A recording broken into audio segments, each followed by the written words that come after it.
My name is Gavin Evans, and this is my review of Jurassic World.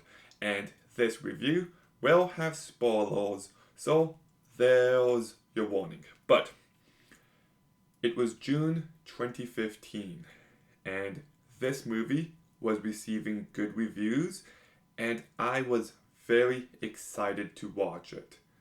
And I remember sitting in the theater, and at about the halfway mark, I just thought to myself, this movie is a crushing disappointment. And a decade later, I still really do not care for this movie.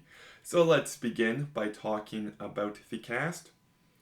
And Chris Pratt is the best part about this movie. He carries this movie so incredibly well. He brought plenty of personality to it. And I love how he's strong and tough, but he's also very smart. Like, he is just the ideal leading man for a movie of this type. Bryce Dallas Howard is really bad. Like, first of all, her character is just infuriating and annoying and insufferable, and I just don't think she brought anything to this movie. Ty Simpkins. It pains me to say this because Insidious is one of my favorite movies of all time, and I think Iron Man 3 is one of the best MCU movies, but I have to be honest, and Ty Simpkins is bad here. Like, there's a scene where he's crying about his parents getting a divorce, and it just feels like he's acting. He's never convincing in this movie. Nick Robinson, I thought he was great in The Kings of Summer. He was great in Maid. He was really good in Snack Shack, but here he is just bland. He adds nothing to this movie.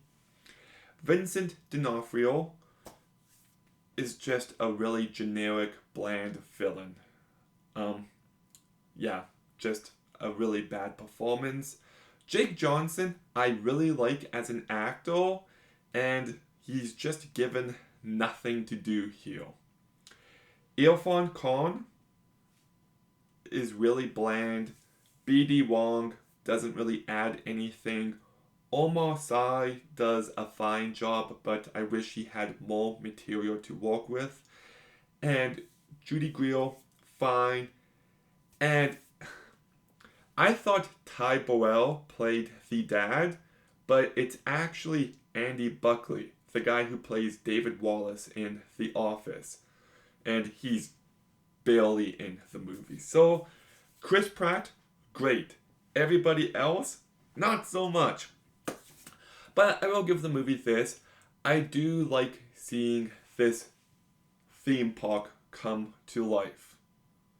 You know, it does remind me of Universal Studios, and I like the water show where they get splashed by the one dinosaur and then they see the underwater point of view. I do think the gyrospheres is a really neat idea. We just don't see enough of the theme park. It's always focusing on the jungle and in the Min building. I wanted to see more of the actual park. And yes, there's a few decent moments here, but this movie just feels like the very definition of a generic blockbuster. Like, the romance between Owen and Claire is one of the worst movie romances I have ever seen. They don't have an ounce of chemistry, and the dialogue is so heavy-handed and it just doesn't work. I also never cared for Claire's relationship with her nephews. She barely wants to spend time with them, and I just didn't care for this bond.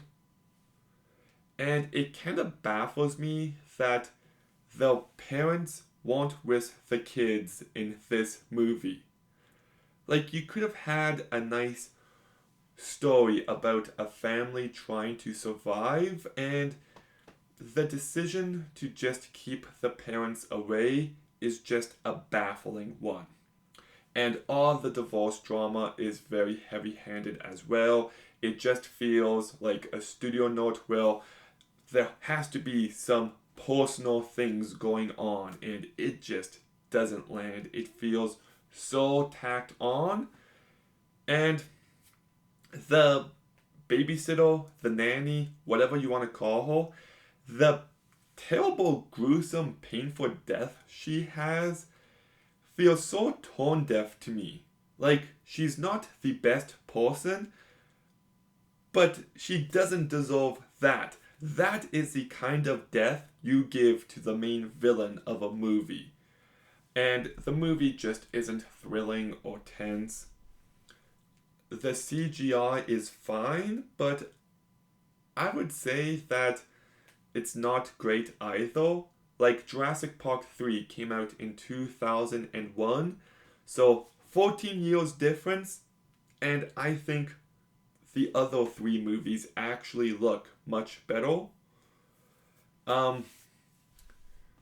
This movie lacks any bit of creativity. It feels very safe, and the way the plot kicks off is so stupid. So they can't detect the thermal readings of this dinosaur, and they see some claw marks on the wall. So instead of checking the tracker to see where the dinosaur is, they go in the cage and then they track the dinosaur. Like, how stupid are they? Absolutely baffling. Just truly baffling. And because of that, all the monster drama feels so contrived. This movie also tries to have plenty of nostalgia bait, and I thought it utterly failed. It just feels so tacked on. And that beginning scene where they get to Jurassic World and they play the music from the original movie and they try to recapture that magic, it's just an embarrassing attempt. Like, it feels so forced and so unnatural that it actually took me out of the moment. And this movie just never captures a sense of awe and wonder. The movie's also never sincere. It feels like every line has to be a joke. So the movie is bad. The first 90 minutes, really bad. But then we get another 30 minutes of movie. And it just feels so tacked on, and it starts focusing on this stupid raptor plot where these people want to tame them and use them as weapons.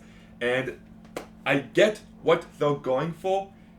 It just fucking sucks. And it also really hinders the pacing of this entire movie, where it feels much longer than it actually is. And yeah, like, the ending of this movie is bad. And then the one water dinosaur comes up and defeats the main bad one. Like, what a stupid way to end the movie. And I have to mention Claire running in heels. Seriously, give me a break. So, look, I think Chris Pratt is great here. The movie does have its moments. I do like seeing this theme park come to life, but just everything else here sucks. Like, it's terribly directed by Colin Trevorrow. It's never tense or thrilling. It never captures a sense of awe and wonder. It just feels like a generic blockbuster in the worst possible way, and I just didn't really care for most of these new characters. So I'm giving Jurassic World a 3 out of 10. Okay, Jurassic World. Have you seen it? What did you think? Let me know in the comments down below. Make sure you like, comment, subscribe. Stay tuned for more videos soon. And Gavin, out.